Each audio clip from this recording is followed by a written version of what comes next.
It is the strong man who stands up and says, I will make my fate. శక్తివంతమైన వ్యక్తి అనే మాటలు ఇవి. నా తలరాతని నేనే మార్చుకుంటాను. దీనికి ఎగ్జాంపుల్గా ఈరోజు నేను మీ ముందరికి యూపీకి చెందిన అరుణిమా సిన్హా అనేటువంటి ఒక అమ్మాయి గురించి చెప్పబోతున్నానండి. 1989వ సంవత్సరంలో జన్మించిందండి. తన ఫాదర్ ఆర్మీ బ్యాక్గ్రౌండ్, చిన్నప్పుడే షీ లాస్ట్ హర్ ఫాదర్. అయితే సింగిల్ మదర్గా వాళ్ళ మదర్ పెంచిందండి. చిన్నప్పుడు ఎన్నో ఒడిదుడుకులు ఎదుర్కొంది. స్కూల్స్లో, కాలేజెస్లో ఆమె యాక్టివ్గా స్పోర్ట్స్లో పార్టిసిపేట్ చేసేది. ఈమె నేషనల్ లెవెల్లో వాలీబాల్ ఛాంపియన్. అంతేకాకుండా ఫుట్బాల్లో కూడా ఆడిందనమాట. అంటే she completely a sports girl. సిఐఎస్ఎఫ్లో కానీ రైల్వేస్లో కానీ స్పోర్ట్స్ కోటాలో జాబ్ తెచ్చుకోవాలనేది. ఆ ఎగ్జామ్ రాయడానికని 2011లో ఆమె ట్రైన్లో ట్రావెల్ చేస్తూ ఉందన్నమాట.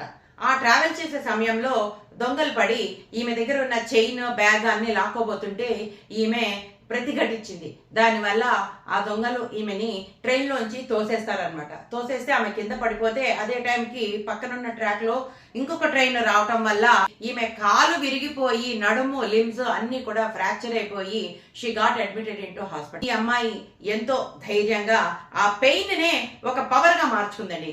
హాస్పిటల్లో ఉండగానే ఈమె మ్యాగజైన్స్ చదువుతూ ఉంటే మౌంటనీరింగ్ గురించి తెలుసుకుంది. ఎలాగైనా సరే తను ఎవరెస్ట్ ఎక్కుతాను అని అక్కడే ఆమె నిర్ణయించుకుంది. స్టార్టింగ్ లో అందరూ నవ్వారు. తర్వాత ఈమె చాలా పట్టుదలగా ఈమె చేయడానికి నిర్ణయించుకుందని తెలిసిన తర్వాత ఫ్యామిలీ మెంబర్స్ అందరూ కూడా ఈమెని సపోర్ట్ చేశారనమాట. టాటా అడ్వెంచర్ ఫౌండేషన్ లో ఈమె ట్రైనింగ్ తీసుకుందనమాట. ఈమె కోచ్ పేరు బచేందర్ పాల్. అంటే she was also the first lady who climbed mount Everest in the year 1984. ఆమె దగ్గర శిక్షణ తీసుకుంది మన అరుణిమా సిన్హా. 2014లో తను ఫస్ట్ ఏషియాలోని మౌంట్ ఎవరెస్ట్ ని క్లైంబ్ చేసిందండి.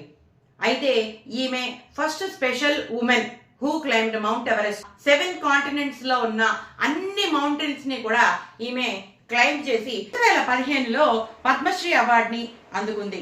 టాంజింగ్ నార్గే అడ్వెంచర్ అవార్డుని కూడా తను మన దేశ ప్రధాని నరేంద్ర మోడీ చేతుల మీదుగా అందుకుంది. అంతేకాకుండా ఎన్నో దేశాలలో ఈమె ఒక ఇన్స్పిరేషనల్ ఐకాన్ గా గుర్తించారు.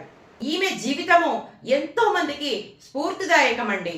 ఈమె గురించి చెప్పుకోవడం నాకెంతో గర్వకారణంగా ఉందండి. వచ్చే ఎపిసోడ్ లో మరొక సెషన్ తో మీ ముందరకు వస్తాను.